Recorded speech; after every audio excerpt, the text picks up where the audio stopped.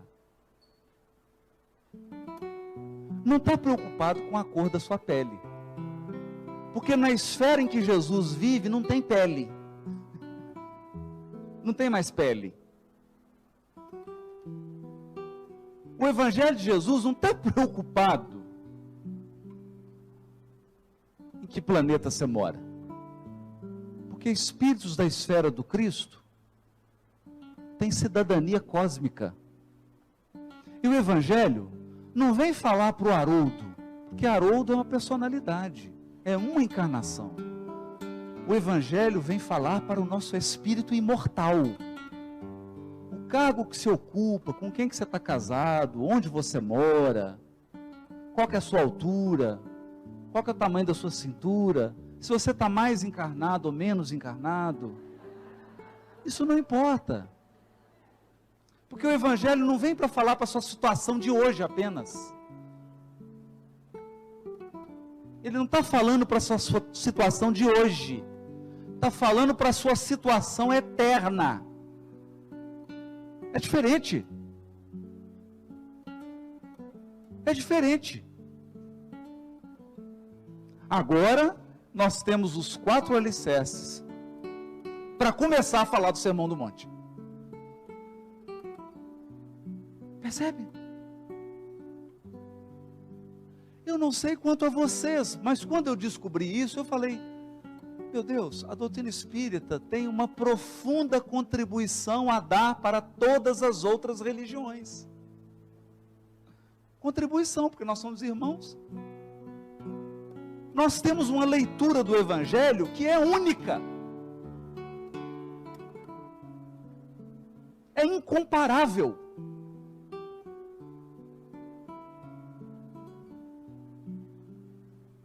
Incomparável. Porque eu abro o Evangelho, olho para Madalena, não estou preocupado com a Madalena, o que ela fazia, onde que ela morava. Eu estou preocupado com o que ela representa. Qual que é a dificuldade que ela representa? Porque seguramente é a que eu tenho.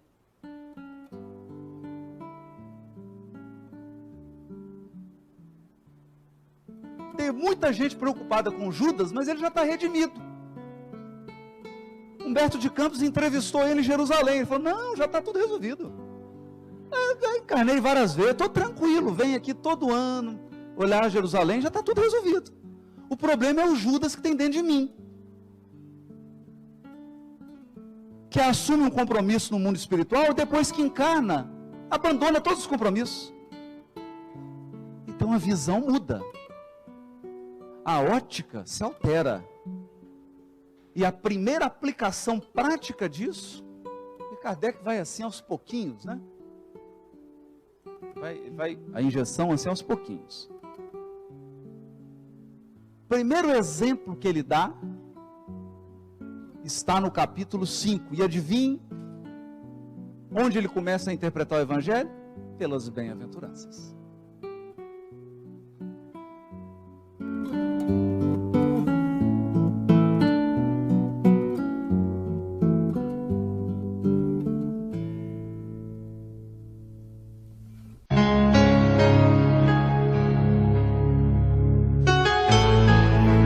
Está no ar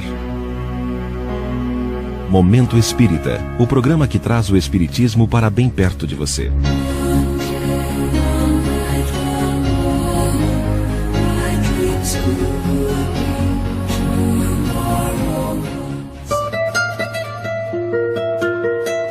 Ando devagar porque já tive pressa.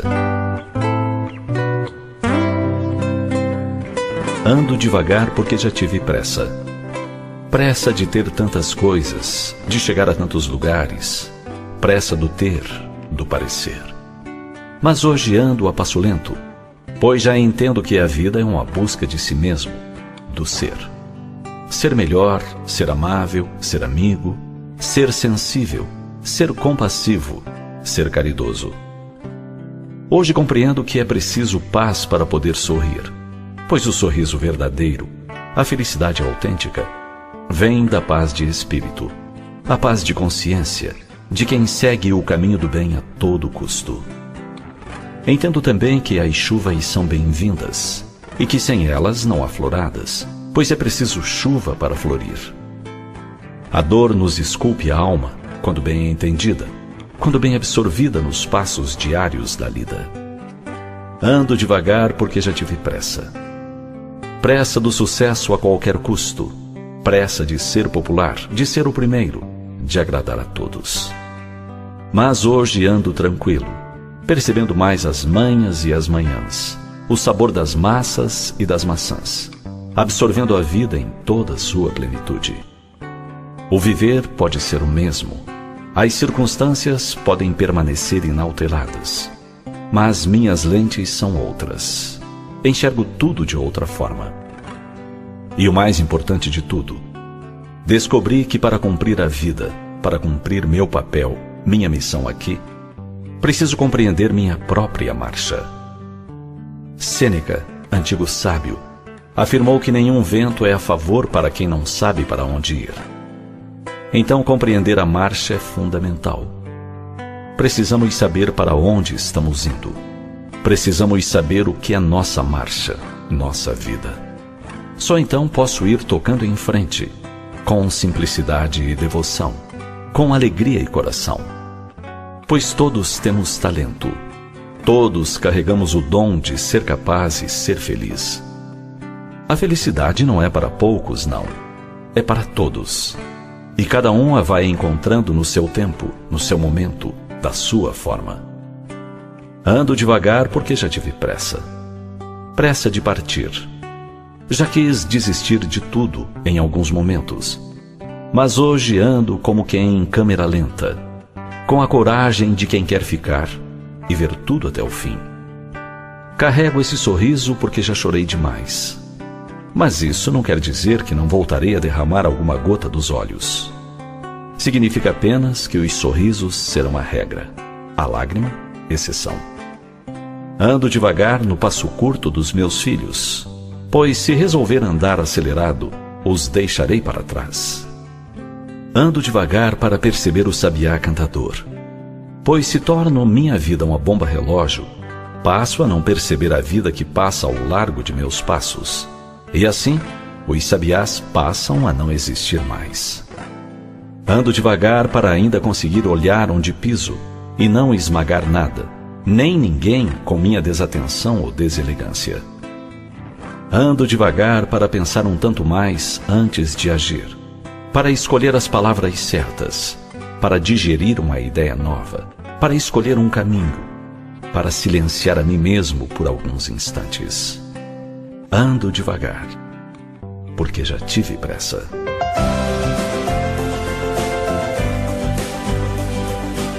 A vida é especialmente rica para que se passe por ela às pressas, sem atentar para os detalhes.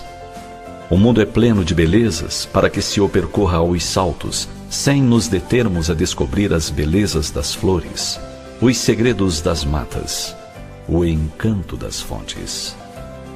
Pensemos nisso.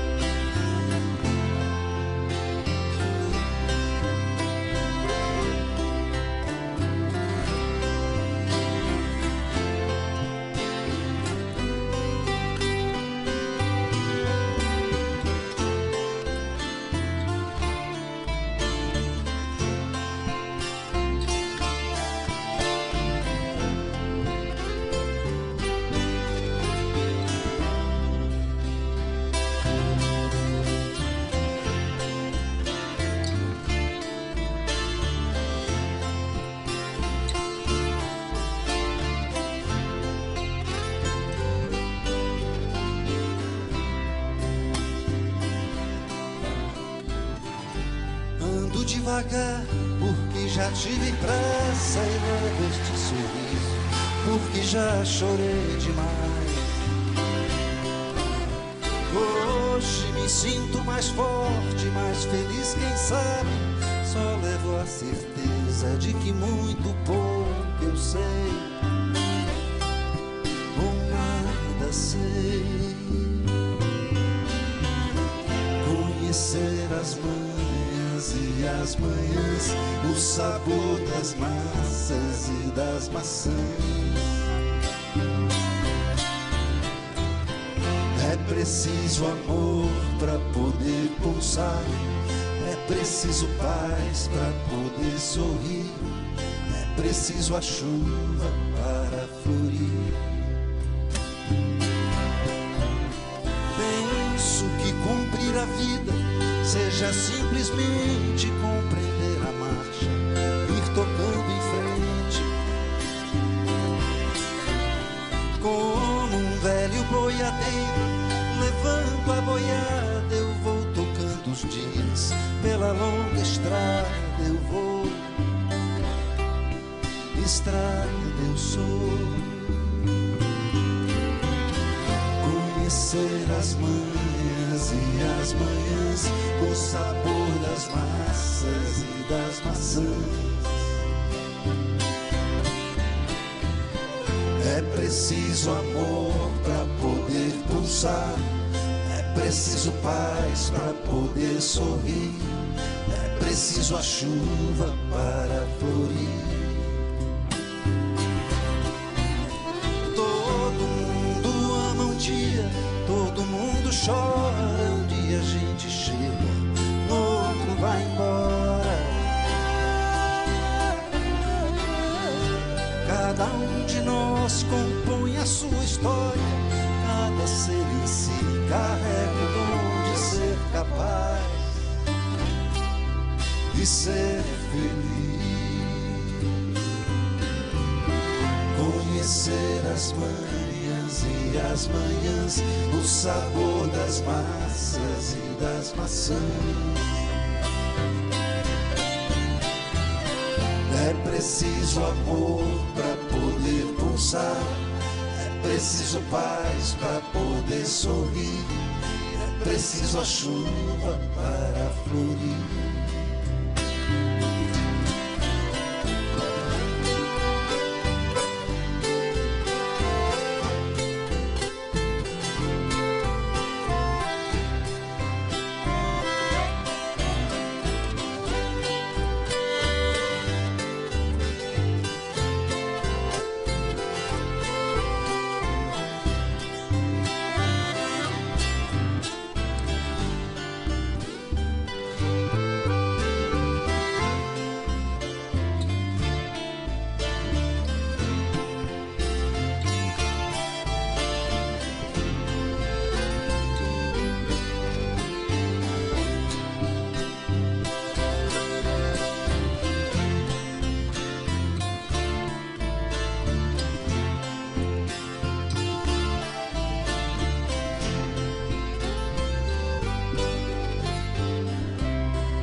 Devagar, porque já tive pressa e levo este sorriso, porque já chorei demais. Cada um de nós compõe a sua história, cada ser em si carrega o dom de ser capaz e ser